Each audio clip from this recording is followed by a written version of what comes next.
ഒരു power system consider ചെയ്തിട്ടുണ്ടെങ്കിൽ അതിൽ ധാരാളം പവർ പ്ലാന്റ്സ് ഉണ്ടാകും. ഇങ്ങനെ ധാരാളം പവർ പ്ലാന്റ്സ് ചേർന്ന് കൺസ്യൂമറിന് വേണ്ട പവർ ഡിമാൻഡ് മീറ്റ് ചെയ്യുന്നതിനാണ് ഇന്റർ കണക്റ്റഡ് സിസ്റ്റം എന്ന് പറയുന്നത്. പിന്നെ ഇന്റർ കണക്റ്റഡ് സിസ്റ്റത്തിന് ധാരാളം അഡ്വാൻറ്റേജസ് ഉണ്ട്. Greater reliability of supply to the consumers. When one of the station fails to operate, the consumers can be fed from the other stations, thus avoiding complete shutdown. അതായത് ഒരു power plant അഥവാ work ചെയ്യാതിരുന്നാൽ വേറൊരു power പ്ലാന്റിൽ നിന്ന് ഉള്ള electrical energy കൺസ്യൂമേഴ്സിന് supply ചെയ്യാം. ഇനി അടുത്ത advantage, the overall cost of energy per unit of an Inter connected system is less. അതായത് കോസ്റ്റ് ഓഫ് എനർജി കുറച്ചുകൊണ്ട് വരാൻ കമ്പൈൻഡ് ഓപ്പറേഷൻ ഓഫ് പവർ പ്ലാന്റ്സിന് സാധിക്കും. അടുത്ത advantage, more effective use of transmission line facilities. അടുത്ത term load curve. The curve showing the variation of load on the power station with respect to time is known as a load curve. അതായത് ഒരു time പീരീഡിൽ ഒരു power പ്ലാന്റിനെ സംബന്ധിച്ച് അതിന്റെ load എങ്ങനെ vary ചെയ്യുന്നു എന്നുള്ള ഒരു ഗ്രാഫിക്കൽ റെപ്രസെന്റേഷൻ ആണ് load curve. The load on a power station is never constant. It varies from time to time. നേരെ ഒരു പവർ സ്റ്റേഷൻ കൺസിഡർ ചെയ്തിട്ടുണ്ടെങ്കിൽ അതിൽ ഉണ്ടാകുന്ന ലോഡ് കോൺസ്റ്റന്റ് ആയിരിക്കില്ല. അത് സമയത്തിനനുസരിച്ച് മാറിക്കൊണ്ടിരിക്കും. അതിന്റെ കാരണം കൺസ്യൂമേഴ്സ് ഡിഫറെന്റ് ടൈമിൽ ഡിഫറെന്റ് റേറ്റിലാണ് പവർ കൺസ്യൂം ചെയ്യുന്നത്. നമ്മൾ ടൈം പീരീഡ് കൺസിഡർ ചെയ്യുന്നതിനനുസരിച്ച് നമുക്ക് ഡെയിലി ലോഡ് കർവും മന്ത്ലി ലോഡ് കർവും ആനുവൽ ലോഡ് കർവും ഒക്കെ നമുക്ക് വരയ്ക്കാൻ കഴിയും. Annual load curve is use to determine annual load factor. ഇനി അടുത്തത് load duration curve. Load duration curve load കർവിൽ നിന്ന് വ്യത്യാസമാണ്. ലോഡ് ഡ്യൂറേഷൻ കർവിൽ ലോഡുകൾ ഡിസെൻഡിങ് ഓർഡറിൽ അല്ലെങ്കിൽ ഡിക്രീസിങ് ഓർഡറിൽ ഗ്രാഫിക്കലായിട്ട് പ്ലോട്ട് ചെയ്യുന്ന ഗ്രാഫാണ് load duration curve. Load duration കർവിന്റെയും ലോഡ് കർവിന്റെയും ഏരിയ നോക്കുകയാണെങ്കിൽ number of units generated by the power plant അത് കിട്ടും. വേറെ ഒരു പവർ പ്ലാന്റിൽ ഒരു ദിവസത്തെ ലോഡ് കർവും ലോഡ് ഡ്യൂറേഷൻ കർവും ആണ് ഈ കാണിച്ചിരിക്കുന്നത്. ഉദാഹരണത്തിന് 12 മിഡ് നൈറ്റ് ടു അടുത്ത ദിവസം 12 മിഡ് നൈറ്റ് അതുവരെയുള്ള ഒരു ലോഡ് കർവാണ് ഇവിടെ കാണിച്ചിരിക്കുന്നത്. രാത്രി 12 മണി മുതൽ രാവിലെ 4 മണി വരെ 5 മെഗാവാട്ടാണ് ലോഡ്. ഇനി അതേപോലെ രാവിലെ 4 മണി മുതൽ 8 മണി വരെ 15 മെഗാവാട്ടാണ് ലോഡ്. അതുപോലെ 8 മണി മുതൽ വൈകുന്നേരം 4 മണി വരെ 20 മെഗാവാട്ടാണ് ലോഡ്. വൈകുന്നേരം 4 മണി തൊട്ട് രാത്രി 12 മണി വരെ 5 മെഗാവാട്ടാണ് ലോഡ്. ഇതിലെ മാക്സിമം ഡിമാൻഡ് അതായത് 20 മെഗാവാട്ടാണ്. അത് ഏകദേശം 8 to 16 അതായത് രാവിലെ 8 മണി മുതൽ വൈകുന്നേരം 4 മണി വരെയുള്ള സമയത്താണ്. അതായത് 8 മണിക്കൂർ. ആ 8 മണിക്കൂർ 20 മെഗാവാട്ട് എന്നുള്ള രീതിയിൽ ലോഡ് ഡ്യൂറേഷൻ കർവിൽ അത് പ്ലോട്ട് ചെയ്തു. ഇനി അടുത്തത് 4 മണിക്കൂർ നേരം 15 മെഗാവാട്ട്. അതാണ് 8 to 12. 4 മണിക്കൂർ 15 മെഗാവാട്ട് ആണ് ലോഡ്. ഇനി 12 to 4 4 മണിക്കൂർ. അതുപോലെ വൈകുന്നേരം 4 മണി മുതൽ രാത്രി 12 മണി വരെ 8 മണിക്കൂർ. 8ഉം 4ഉം 12 മണിക്കൂർ 5 മെഗാവാട്ട്. ഡിക്രീസിങ് ഓർഡറിൽ ലോഡുകളെ പ്ലോട്ട് ചെയ്യുന്നതിനാണ് ലോഡ് ഡ്യൂറേഷൻ കർവ് എന്ന് പറയുന്നത്. ഇനി base load and peak load.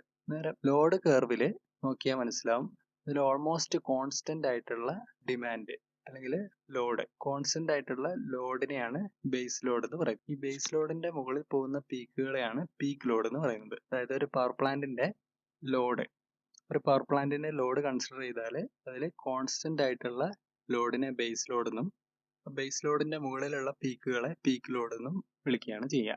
ഒരു Inter connected power system consider ചെയ്തിട്ടുണ്ടെങ്കിൽ അതിൽ ബേസ് ലോഡ് സപ്ലൈ ചെയ്യുന്നത് ഒരു പ്രത്യേക തരം പവർ പ്ലാന്റും അതുപോലെ പീക്ക് ലോഡ് സപ്ലൈ ചെയ്യുന്നത് വേറൊരു പ്രത്യേക തരം പവർ പ്ലാന്റും ആയിരിക്കും. ബേസ് ലോഡ് സപ്ലൈ ചെയ്യുന്ന പവർ പ്ലാന്റുകളുടെ പ്രത്യേകതകളാണ് ഇവിടെ ഡിസ്കസ് ചെയ്യുന്നത്. Minimum operation cost, continuous supply of the load, capital cost of the plant should B minimum, requirement of plant maintenance should be minimum. Plant should be such that it can be located near the load center. അതായത് base load supply ചെയ്യുന്ന power plant വളരെ cheap ആയിരിക്കണം in terms of operation cost, അതുപോലെ capital cost, പിന്നെ അതുപോലെ plant maintenance വളരെ കുറവായിരിക്കണം. ഇനി പീക്ക് ലോഡ് സപ്ലൈ ചെയ്യുന്ന പവർ പ്ലാന്റുകളുടെ പ്രത്യേകത, low operating cost, minimum capital cost, it must have quick response to the change in load. അതായത് ലോഡ് ഫ്ലക്ച്വേഷൻസിന് അനുസരിച്ച് വിവിധ ലോഡുകൾ സപ്ലൈ ചെയ്യാൻ ഈ പവർ പ്ലാന്റുകൾക്ക് സാധിക്കണം.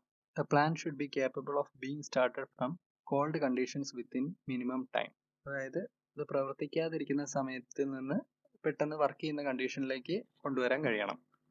In case of emergency, the plant should have the capacity to withstand the peak load for some time. Emergency conditions കുറച്ചധികം നേരം പീക്ക് ലോഡുകൾ സപ്ലൈ ചെയ്യാൻ ഈ പവർ പ്ലാന്റ്സിന് സാധിക്കും. ഡിഫറെൻറ്റ് പവർ പ്ലാന്റ്സ് കൺസിഡർ ചെയ്തിട്ടുണ്ടെങ്കിൽ hydro electric power plant it can be considered as peak load plant. അതിൻ്റെ കാരണം it can be easily started, no fuel required. അതുപോലെ ലോഡ് ഫ്ലക്ച്വേഷൻസിനനുസരിച്ച് റെസ്പോണ്ട് ചെയ്യാനും ഹൈഡ്രോ ഇലക്ട്രിക് പവർ പ്ലാന്റിന് സാധിക്കും. അടുത്തത് nuclear power plant. It cannot be used as peak load plant. കാരണം load ഫ്ലക്ച്വേഷൻസിനനുസരിച്ച് റെസ്പോണ്ട് ചെയ്യാൻ ന്യൂക്ലിയർ പവർ പ്ലാന്റിന് സാധിക്കില്ല. മൂന്നാമത് diesel power plant. It can be used as peak load plant. കാരണം ഡീസൽ പവർ പ്ലാന്റ് പെട്ടെന്ന് സ്റ്റാർട്ട് ചെയ്യാൻ സാധിക്കും. അതുപോലെ ഡീസൽ പവർ പ്ലാന്റിന് സ്റ്റീം പവർ പ്ലാന്റിനെ അപേക്ഷിച്ച് കൂടുതൽ തെർമൽ എഫിഷ്യൻസിയും ഉണ്ട്. ഇനി കൺസിഡർ ചെയ്യുന്നത് hydro electric power plant in combination with steam power plant. ഇത് രണ്ടുമാണ് ഇന്ത്യയിലെ ഏറ്റവും കൂടുതൽ കോമൺ ആയിട്ടുള്ള power plants. Hydro electric plants can take up the load quickly and follow the peak variations much better than thermal plants. When the runoff is sufficient, hydro plant is used as base load and thermal plant is used as peak load plant. Thermal plant is used as base load plant during the drought period and hydro plant works as peak load plant. അതായത് monsoon സീസൺസിൽ hydro പ്ലാന്റുകൾ hydro electric power plants base load supply ചെയ്യാൻ വേണ്ടിയിട്ട് ഉപയോഗിക്കുന്നു. ആ സമയം thermal plants peak ലോഡാണ് supply ചെയ്യുക. ഇനി വരൾച്ചയുള്ള സമയങ്ങളിൽ തെർമൽ പ്ലാന്റ്സ് ആണ് ബേസ് ലോഡ് സപ്ലൈ ചെയ്യുക. അതേസമയം hydro power plants peak load supply ചെയ്യും. Hydro electric power plants can take up the load quickly and follow the peak variations much better than thermal plants. Thermal പ്ലാന്റ്സിനെ അപേക്ഷിച്ച് hydro electric power plants ആണ് load ഫ്ലക്ച്വേഷൻസിനനുസരിച്ച് load supply ചെയ്യുന്നത്. Monsoon സീസണിൽ hydro electric power plant ആണ് base ലോഡായിട്ട് work ചെയ്യുക. അതേസമയം thermal പ്ലാന്റുകൾ peak ലോഡായിട്ടും work ചെയ്യും. സമ്മർ സീസൺ അല്ലെങ്കിൽ വരൾച്ച ഉള്ള സമയങ്ങളിൽ തെർമൽ പ്ലാന്റുകളാണ് ബേസ് ലോഡായിട്ട് വർക്ക് ചെയ്യുക. അതേസമയം hydro electric power plant peak load supply ചെയ്യുന്ന പവർ പ്ലാന്റ് ആയിട്ടും വർക്ക് ചെയ്യും.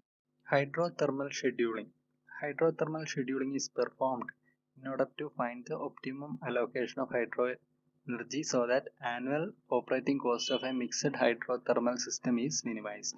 Hydrothermal scheduling എന്ന് പറഞ്ഞാൽ ഹൈഡ്രോ ഇലക്ട്രിക് പവർ പ്ലാന്റ്സും തെർമൽ ഇലക്ട്രിക് പ്ലാന്റ്സും ഒരുമിച്ച് എങ്ങനെ വർക്ക് ചെയ്യണമെന്ന് തീരുമാനിക്കുന്ന ഒരു മെത്തേഡാണ്. ആനുവൽ ഓപ്പറേറ്റിംഗ് കോസ്റ്റ് കുറയ്ക്കുക എന്നുള്ള ഒരു ലക്ഷ്യത്തോടെ വർക്ക് ചെയ്യുന്ന ഒരു മെത്തേഡാണ് hydrothermal scheduling. Hydrothermal scheduling methods constant hydro generation method, constant thermal generation method, maximum hydro efficiency method.